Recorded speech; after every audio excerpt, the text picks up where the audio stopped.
Hello, let's talk about the TV series Eterna. I watched 2 episodes. Well, I haven't read the books and I haven't read the synopsis of the series either, but I think I know that the book series is incomplete. So this could already hint at future problems with the adaptation of the series, but these are just future problems.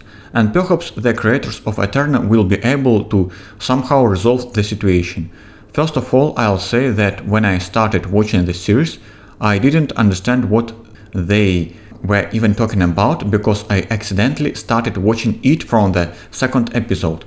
Constant flashbacks, references to events I didn't see. I didn't even understand why can't I understand anything, what the hell was going on, and only later did I realize it was the first episode after watching other people's reviews, or rather summaries of the first episode. It looks like the show's creators posted it on the website incorrectly.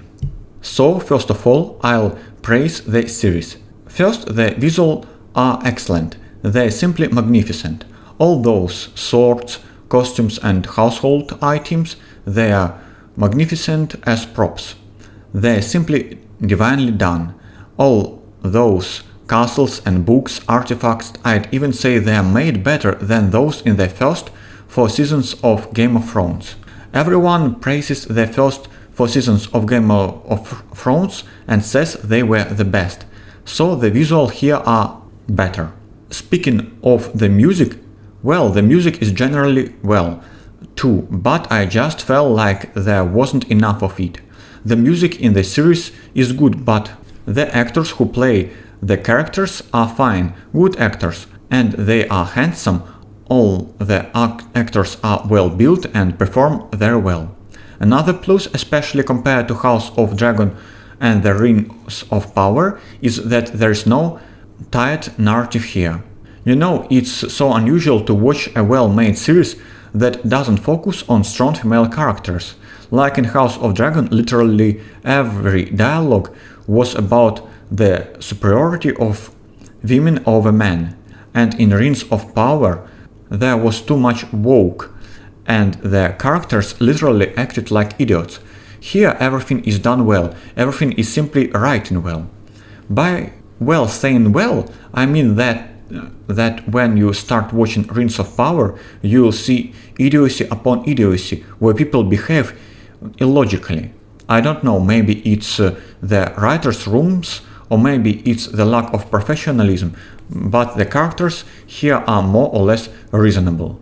However, sometimes even here the characters behave like idiots. For example, they put glass on their towel. I didn't get the joke at all. They could have dried themselves with that towel, and the shards could have gotten into their eyes. After that joke, I would have just turned around and left that school. Then there are deadly traps. When they start hitting the cadets with cannonballs, they just kill them. So in the series they make the cadets run all the obstacle course where they could be maimed. But these are the best people in the kingdom, the nobles. I'm just not sure that happened. I'm sure there was some physical abuse, but not on such a large scale. Then there is literally a community of Jews, literally. These Jewish people make a witchcraft pact with the prince, and the prince wants to deceive the Jews. And I feel sorry for this young Jewish woman who will now bear all the pain meant for the prince. She literally become his shield. I really feel sorry for her. I wouldn't do something like that. Again, this man who's always drinking there, the head of this cadet school. Why does he drink? Because he is haunted by betrayal. Then 2 young men met, and one said hello to the other and happily waved by his hand. And then their father came up to his son and said, "Don't hang out with him, he is son of traitor." And you know, that's a telling little touch. You know that this man is disloyal in the eyes of the crown, and that he could be target for persecution in the future. Well, basically, he is on special terms. He is the son of rebel. Of course, the crown forgave the rebels. But rebellion is rebellion, and when a father advises his son not to have dangerous acquaintances, that's excellent advice, that's necessary advice, because, well, that's how the world works. I'll contradict myself. That's bad logic. And friends should be chosen by one's heart, not by social background, wealth, skin color, gender, and so on. However, if this person wants to build a political career, then their reputation must be politely pure. A poor or insignificant person, what's called the common people, can make friends wherever they want. But if it turns out that they want to become, say, major, and they have some untrustworthy connections, it could backfire. That's how careers are built, especially in politics.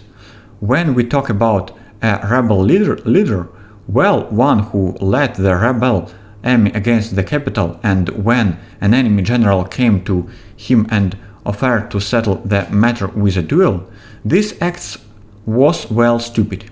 He was honest, but stupid. Can it be justified? I've heard this argument that you can violate your honor once, twice, 3 times, 10 times, and then nothing will remain of your honor, nothing will remain of your ideals. And in general, it turns out that you are no longer fighting for your honor or ideals, but simply a scoundrel who is fighting for power. But firstly, there was a clear religious message there, that this boy should become a king by the will of gods. So you have a religious message, and there it's not real about honor. So you are fighting for God, but these people are against God, and if they are against God, then all sorts of abominations can be done for them. Secondly, he lost and the rebellion was over. But what about all those people who were trampled by the cavalry? Do they feel better? Well, in general, it's a difficult question. If I were the rebel general, I would capture the enemy general and then shoot them with cannons or something. That's what I would have done. It would have been dishonored, but it would have given me victory. So I just have this idea that if you come into politics and if you are involved in politics, then you are already dishonored from the start. And what honor do politicians have? I mean, to become a politician, you have to do dirty work. Some of them are more evil, some are kinder, some are more in line with your interests, some less so. Well, the rebel leader turned out to be an idiot and let his people down. Stannis wouldn't have allowed that. Stannis would have burned that enemy general, well, as a rebel. But I'm just discussing the series. And that's all. But there is some things that I especially didn't like. First, there are no jokes. Game of Thrones had a lot of humor. Second, there is no female nudity. Obviously, a good series can be made without nudity, but we all know why we love Game of Thrones. Third, the dialogue was somewhat lacking. I would have liked to see more meaningful interaction between the characters on screen, especially in the first episode. The first 4 seasons of Game of Thrones were built on this, on dialogue, on who's tricking whom, who knows whose secrets, who is hinting at what, and so on and so forth. There is just no good dialogue, which is a shame. The dialogue between the Jew and the other people in the first episode was really cool, and maybe there were issues with some technical aspects. As Pavel Usachev, it is another Russian blogger, noted in his review, some scenes could have been rearranged. For example, when someone says, I swore an oath not to use bladed weapons, perhaps they should have fought everyone with their fist first and then said after the fact that I didn't swear an oath not to use bladed weapon. Compared to the first seasons of the Ring of Power, Eterna is simply a masterpiece, because in Rings of Power there was sheer idiocy when Galadriel comes to the queen and says, "Give me the ships," and the queen says, I won't give you the ships. And Galadriel says, give me the ships. And the queen says, okay, you talked me into it. Here, take the ships. That's idiotic. There is no such idiocy here. The sets are better here than in Rings of Power, better actors and far better material culture. Compared to House of the Dragon, there is no ideologization there. There are no endless statements for the show's creators about women, about power, about men, about race, about LGBT topics. Compared of Game of Thrones, better actors and far more better material culture. Compared to House of the Dragon, there is no ideologization here, there are no endless statements from the show's creators about women, about power, about men, about race, about LGBT topics. Compared to Games of Thrones, there's a lack of dialogue and a lack of jokes. I also recently watched the series Taiga, The Survival Course, and perhaps I felt like I didn't get enough life with these characters. They interact too little. I felt like I missed something alive between people. Conclusion. I'll definitely finish watching this series and review the entire season, but for now my impressions are vague. I'd say 8 out of 12. Well, maybe even 7 out of 12. So somehow between 7 and 8. It's watchable, why not? At least I was hooked and I'll keep watching. Thank you for your attention.